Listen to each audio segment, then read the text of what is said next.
আল্লাহ এই বলেছে ওই বলেছে, আর তো কোনো কথা বলো না। দীর্ঘদিন হয়ে গেল, বছর পার হয়ে গেল, আর তো তুমি সুন্দর সুন্দর কথা বলো না। তোমার আল্লাহ তোমাকে ভুলে গিয়েছে, তোমার কাছে আর তো জিবরাইল আসে না। তুমি যে আল্লাহর গোলামি করো, তুমি যে আল্লাহর তাওহীদের প্রচার করো, তুমি যে পাগল, নাউজুবিল্লাহ বলেন, তুমি যে একজন পাগল, এটা প্রচার করার জন্য দেখেন কত বড় শয়তান। যখন কিছুদিন জিবরাইল আলাইহিস সালাম আসা বন্ধ করে, এটাও আল্লাহর একটা পরীক্ষা। শয়তান বোঝে না, শয়তান সবসময় ইস্যু খোঁজে, বাদ দেওয়ার জন্য ইস্যু খোঁজে। কোরআন মাজিদে ভুল ধরার সুযোগ করে, সাহাবীদের ভুল ধরার সুযোগ করে, আমার নবীজির সাথে বেয়াদবি করার সুযোগ খোঁজে, ঠিক না? ঠিক। যখন কিছুদিন ওহী বন্ধ হয়ে গেল, মক্কার বড় বড় কাফেররা বলতে শুরু করলো, ইয়া মুহাম্মদ, তুমি এত সুন্দর সুন্দর কথা বলতা কোথায় গেল? তোমার যে আল্লাহ, যে আল্লাহর গোলামি তুমি করো, যে কালেমার দাওয়াত তুমি দাও, সে তোমাকে ভুলে গেছে। যখন এইভাবে একের পর একের কথার মাধ্যমে আমার নবীজিকে কষ্ট দেওয়া শুরু করলো, আমার নবীজির মন খারাপ হয়ে গেল। অনেকদিন পর হঠাৎ করে জিবরাইল আলাইহিস সালাম জমিনে আসছে। জিবরাইল, তুমি চলে যাও, সূরা দোহা নিয়ে আমার নবীজির কাছে যাও, আমার নবীজিকে একটু সান্ত্বনা দাও, আমার নবীজিকে সান্ত্বনা দাও। কি বলে দিলেন একটু খেয়াল করে শুনেন বাবা। ওয়াদুহা, এখানে দুইটা ব্যাখ্যা আছে। আল্লাহ তাআলা আমার নবীজির চেহারার কসম খেয়েছেন, আর ওয়াদুহা মানে দিনের আলো। ওয়াদুহা মানে দিনের ভিতরে আমরা যে আলো দেখি, সূর্যের আলো, এই আলোটাকে দোহা বলা হয়। আবার বলা হয়েছে আমার নবীজির চেহারা মোবারক।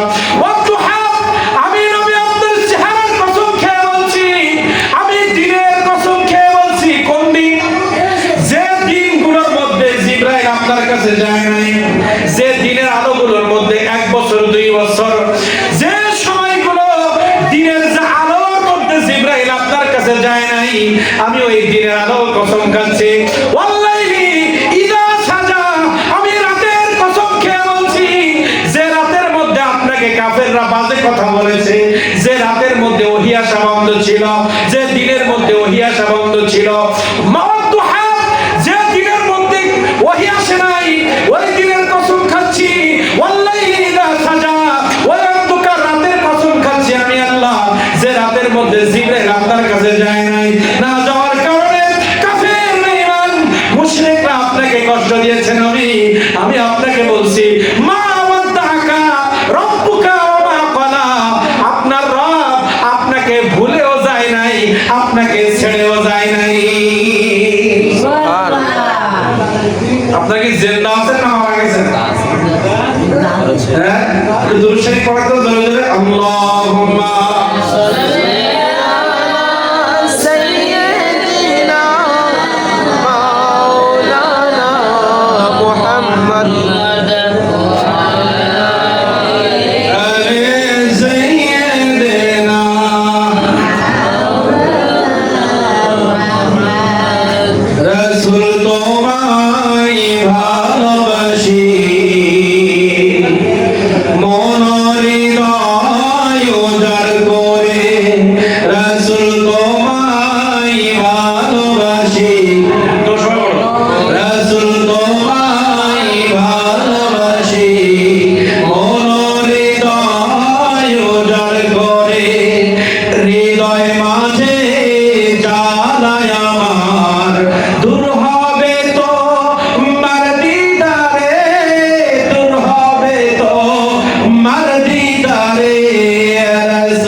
সুখে তুমি, দুঃখে তুমি, চোখে তুমি, মুখে তুমি, সুখে তুমি, দুঃখে তুমি, মুখে তুমি।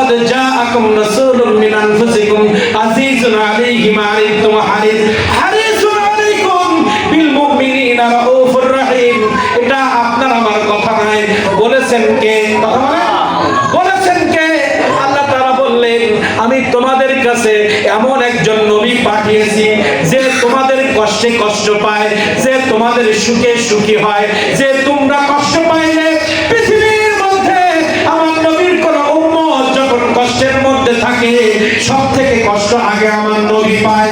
পৃথিবীর মধ্যে আমার নবীর কোন উম্মত যখন সুখে থাকে সর্বপ্রথম আমার নবী খুশি হয়ে যায়। পৃথিবীর জমিনে আমি পৃথিবীর জমিনে যত মানুষ পাঠিয়েছি আমার নবী যত দয়া করেছে তার উম্মতের জন্য পৃথিবীতে কোন নবী এই দয়া করতে পারে না। আল্লাহ তাআলা বলেন লাকাদ জাআকুম রাসূলুম মিন আনফুসিকুম আজিজুন আলাইহি মা আনিতুম হারিস। তোমাদের কষ্টে আমার নবী কষ্ট পায়, তোমাদের সুখে আমার নবী সুখে হয়। আর আমার নবীর মতো দয়া পৃথিবীর জমিনে তোমাদের জন্য কেউ করবে না।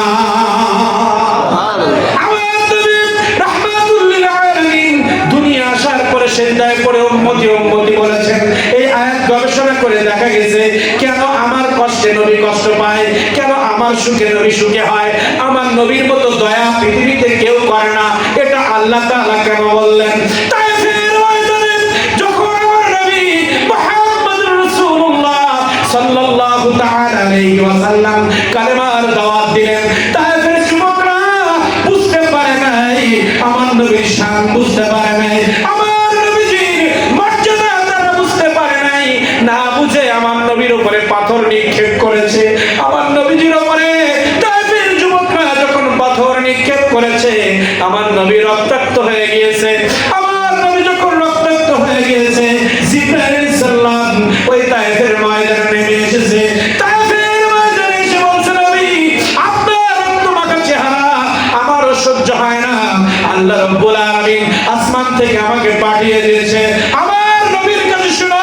আজকে এই নবীর কারণে আমি পৃথিবী সৃষ্টি করেছি, যে নবীর কারণে আমি আসমান জমিন সৃষ্টি করেছি, যে নবীর কারণে কাফেরদেরকে আমি খাওয়াই পরে লালন পালন করছি, সেই নবীর গায়ে আঘাত করেছে। তুমি যাও আমার নবীকে গিয়ে বলো আমার নবী কি বলতে চায়। জিবরাইল আলাইহিস সালাম আমার নবীর কাছে এসে বলতেছে হে আল্লাহর রাসূল আপনি একবার বলেন, আল্লাহ তাআলা বলেছে আপনি যা বলবেন তাই হবে, আপনি একবার হুকুম করেন এই তায়েফের জমিন উল্টায় সমস্ত কাফেরদেরকে জমিনের নিচে দাফন করে দিব। আমার নবী কেমন রহমত পৃথিবীবাসীর জন্য। আমার নবী বলছে জিবরাইল, ও জিবরাইল তুমি আমাকে বলতেছো আমি হুকুম করলে জমিন উল্টায় দিবা, তুমি কি জানো না আবার আল্লাহ তাআলা পৃথিবীতে পাঠানোর পরে আমার ব্যাপারে কি বলেছে? ওয়ামা আরসালনাকা ইল্লা রাহমাতাল লিল আলামিন। আমি নবী, আমার ব্যাপারে আল্লাহ তাআলা বলেছেন আমি এমন একজন নবী, আমি কাফেরদের জন্য রহমত, আমি মুশরিকদের জন্য রহমত, আমি সূর্যের জন্য রহমত, আমি আসমানের জন্য রহমত, পশু পাখির জন্য রহমত, জিন জাতির জন্য আমি রহমত, আমি মানব জাতির জন্য রহমত, আমি রহমাতুল লিল আলামিন হয়ে কেমনে আমি তাদেরকে জমিন উল্টায় দিব। সুবহানাল্লাহ। আমার নবী কেমন দয়া। একটা আয়াত বোঝার জন্য আরেকটা আয়াতে যেতে হয়। এখানে বলে রাউফুর রহিম, পৃথিবীবাসীর জন্য আমার নবীর মতো দয়া কেউ করে নাই। আজকে যদি আপনার আমাদের প্রতিবেশী একজন একটা থাপড় দিলে আমার 10টা দেয়, আর নবী করিম সাল্লাল্লাহু আলাইহি ওয়াসাল্লামকে কাফেররা পাথর মেরে রক্তাক্ত করেছে। আল্লাহ তাআলা বলছে আমার নবী যদি চায় তাই উল্টা দিব। আমার নবী বলছে আমি পৃথিবীর জন্য গজব নই, আমি পৃথিবীর জন্য রহমত। তায়েফবাসী বুঝে না, তায়েফবাসী বুঝতে পারে নাই, এজন্য তারা এই ভুল করেছে। সুখে তুমি দুঃখে তুমি কেন বললা? রাহমাতুল লিল আলামিন পৃথিবীর জমিনে অনেক কিছু চাইলে পাইতেন, পৃথিবীর জমিনে আল্লাহর কাছে নিজের জন্য কিছুই চায় নাই। দুনিয়া আসার পরে উম্মতি উম্মতি বলেছেন, মদিনায় উম্মতি উম্মতি বলতেছেন। সূরা দুহার ব্যাখ্যা যখন শুরু করব বুঝবেন কিয়ামতের ময়দানে আমার নবীজি উম্মতি উম্মতি বলবেন। নিজের জন্য চান নাই, সব চাওয়া আমার নবীজি নোট করে রেখেছেন কিয়ামতের ময়দানে এই মিলাদুন নবী এই আশিকে রাসূলদেরকে জাহান্নাম থেকে বাঁচার জন্য একবারে আল্লাহর কাছে চাইবে। কিয়ামতের ময়দানে আদম আলাইহিস সালাম আমাদের কোনো উপকার করতে পারবে না, মুসা আলাইহিস সালাম কোনো উপকার করতে পারবে না, ঈসা আলাইহিস সালাম কোনো উপকার করতে পারবে না, আমাদের নেতা নেত্রীরা কোনো উপকার করতে পারবে না। এমনকি যে মা বাবা ছোটবেলা থেকে আপনাকে আমাকে কষ্ট করে বড় করেছে, ওই বাবার কাছে গেলে বাবা বলবে তোকে চিনি না, তোকে জন্মও দেয় নাই, মা বলবে তোকে চিনি না, আমার নিজের পাপ নিয়ে আমি ব্যস্ত।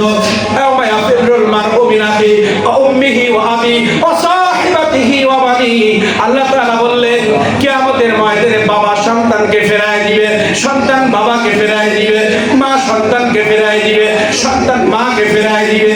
কেউ যখন কারোর কোনো উপকার করতে পারবে না, আমার নবী রাহমাতুল লিল আলামিন কিয়ামতের ময়দানে আরশ আজিমের নিচে সিজদায় পড়ে পড়ে উম্মতি উম্মতি বলে কাঁদবে।